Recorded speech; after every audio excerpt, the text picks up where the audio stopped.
Assalamualaikum dan selamat datang ke channel Mak Don. Sekali lagi dengan aku Mak Don. Dan hari ini kita akan review sebuah filem Tamil yang bertajuk Karnan.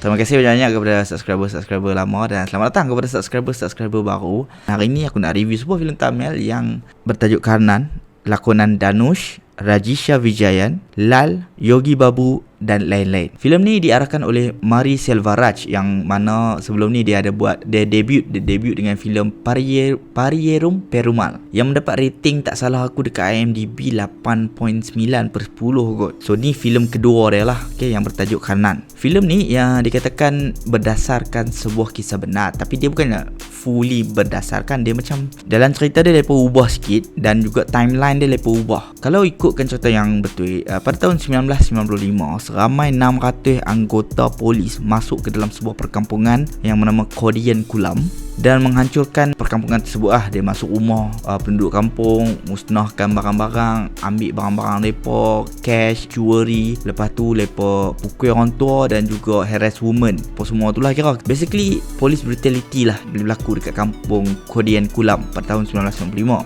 Dikatakan tindakan anggota polis tersebut adalah di bawah arahan orang kasta yang tinggi. Dekat India ni dia ada banyak kasta. Dia ada terlalu banyak sangat kasta sampaikan ada kasta yang terkeluar daripada hierarki kasta India, which is very confusing actually. Dan kasta-kasta yang bawah ni, yang outcast ni pas semua dipanggil Dalit. Mereka tak termasuk dalam empat kasta traditional kot, something aku dah lupa dah. Betapa ridiculousnya kasta dekat India ni sampai ada satu filem tu yang bertajuk Artikel 15 buat satu scene yang mana inspektor dia, pegawai polis yang ketua polis baru dekat kat kawasan tersebut main dekat anggota polis yang lain dan tanya pasal kasta ni. Through scene tu hang boleh nampak betapa ridiculousnya.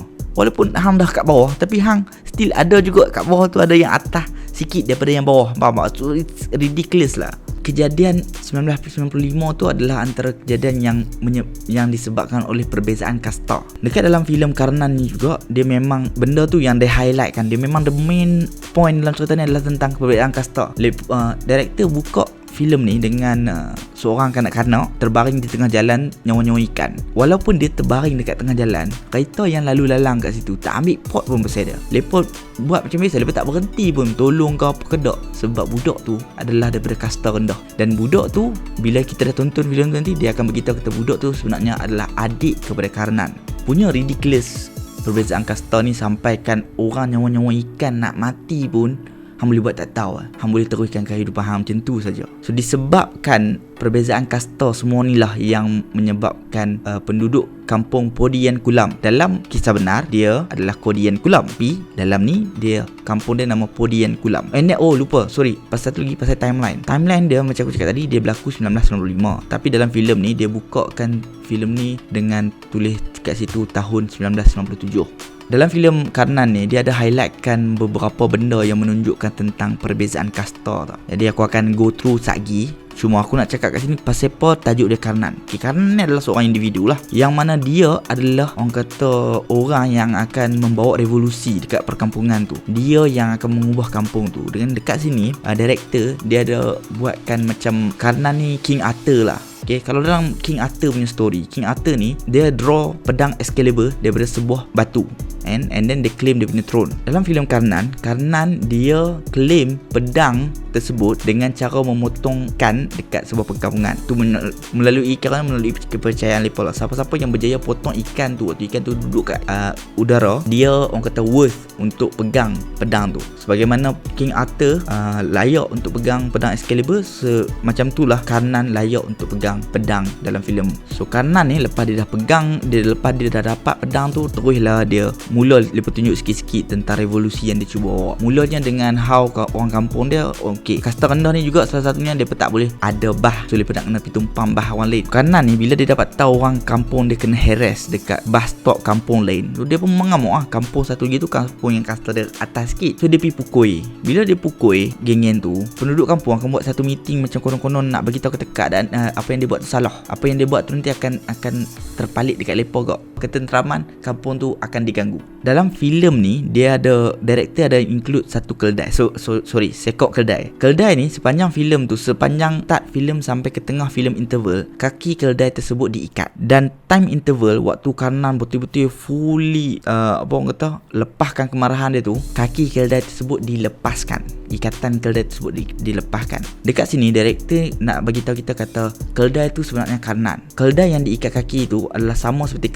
Karnan yang mana waktu dia tengah mengamuk, penduduk kampung dia, pakcik dia apa semua akan tahan dia, jangan bagi marah, jangan bagi betul-betul marah, lepaskan kemarahan dia, tapi tak lepas. Dia nak bawa revolusi tapi ada orang halang. So dia macam keldai tu. Dan bila di tengah interval sebelum dia katok, dia hancurkan sebuah bah, dia lepaskan ikatan keldai tu. Pakcik dia cakap tak ada siapa pun boleh lepaskan ikatan keldai tu kecuali tuan dia saja. Dan time tu Karnan dia tak peduli, dia terus lepaskan ikatan tu sebab dia tengah marah. Dekat sini penulis nak beritahu kata hanya kita saja yang boleh lepaskan diri kita daripada masalah. Kerana kita ni bukan hamba pada sebab kita adalah hamba kepada diri kita sendiri.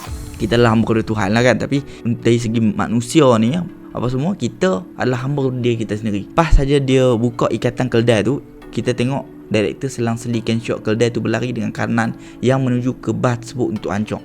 So dekat sini Karnan dah bebas dah, tak ada siapa halang dia untuk hancurkan bah tu. So dia betul-betul lepaskan kemarahan. Disebabkan kejadian tu lah, lepas tu polis akan escalate mai ke kampung dia untuk nak tahan dia apa semua tu semua. Nanti hangpa tengok cerita tu. Dalam filem ni juga dia ada tunjukkan helang tau. Shot helang dan shot orang kampung duk macam merayu agar helang tu pulangkan balik makanan mereka. Dan penduduk kampung ni labelkan orang yang kasta tinggi sebagai helang atau yang tinggi. Sebab tu time meeting perkampungan dia ada cakap kata nanti Eagles tu semua mai, jangan minta tolong penduduk kampung. Dekat sini Eagles tu adalah orang-orang yang pangkat tinggi lah, ada yang kasta tinggi. Dalam filem ni helang betul-betul actual helang, bukan helang yang lepa perumpamaan tu, betul-betul helang. Director ada masukkan scene helang tu mai curi makanan penduduk kampung. Dan penduduk kampung dia duk menjerit minta tolong, kata tolong pulangkan balik. Betapa ridiculousnya tingkah laku manusia ni. Director nak highlight kan, kata helang tu kok mana pun dia tetap helang. Hang merayu pilah kok mana pun dia tetap dekat atas. Dia akan turun dekat kita bila dia nak something daripada kita. In this case yang dalam scene tu adalah makanan. Dia tengah terbang kat atas, dia turun hanya semata-mata untuk ambil makanan kita saja. Dan kemudian dia naik atas balik. Dia tak peduli pun tentang hang punya kehidupan. Dekat situ director nak highlight kata tak payahlah nak terlalu orang kata puja sangat helang ni, ataupun